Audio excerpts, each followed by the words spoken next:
ऐसा कोई प्रॉफिट नहीं है रियल वाला, असली वाला, जो परमेश्वर की बात को सुन सके बिना वर्शिप के।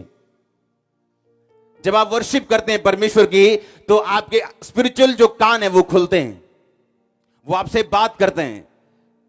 मत्ती 15 उसकी 21 से लेके 28 आयत तक लिखा, कनानी औरत जिसकी बेटी को दुष्ट आत्मा थी, और बाइबल कहती जब उस परमेश्वर के पास जाके वो बोली, परमेश्वर मेरी बेटी में से दुष्ट आत्मा निकाल। यीशु मसीह ने कहा, नहीं, मैं इजराइल के पास ही भेजा गया हूं, लड़कों की रोटी कुत्तों को देना उचित नहीं। तो बाइबल कहती उस औरत ने आकर यीशु मसीह को प्रणाम किया। इंग्लिश की बाइबल कहती है कि उस औरत ने आकर यीशु मसीह को वर्शिप किया।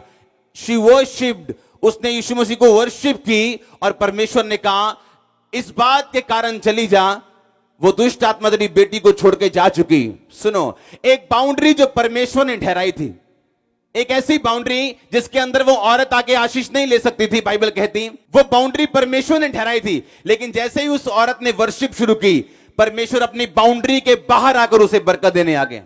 हालेलुया। लोगों को लगता कि शायद आज भवन में हम वर्शिप इसलिए कर रहे हैं क्योंकि ये शायद रीति रिवाज है कि हाँ, हम 1 घंटा भजन गाते हैं, 1 घंटा प्रचार सुनते हैं, 1 घंटा गवाहियां सुनते हैं। ये कोई रीति और रिवाज नहीं। अगर आप वर्शिप करना जानते हैं, आप छूटना भी जान जाएंगे, आप गवाही लेना भी जान जाएंगे, आप सुनना भी जान जाएंगे, अगर आप मीनूच है।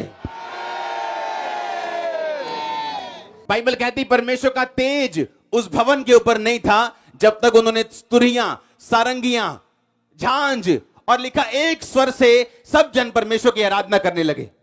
एक स्वर से, किसी का ध्यान इस बात की ओर नहीं था टाइम क्या हुआ है।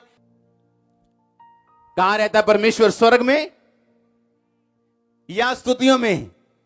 अगर वो स्वर्ग में रहते हैं तो स्वर्ग बनने से पहले वो कहां था फिर? क्या वो बेघर था? नहीं, लिखा उसने अपने हाथों से स्वर्ग को बनाया। स्वर्ग भी उसकी दृष्टि में निर्मल नहीं, फिर वो कहां रहता? अगर उसने धरती और आकाश को और स्वर्ग को बनाया, तो वो स्वर्ग बनाने से पहले कहां था? लिखा वो इजराइल की स्तुतियों के ऊपर विराजमान है। आपकी स्तुतियों के बीच में वो रहते हैं। हालेलुया।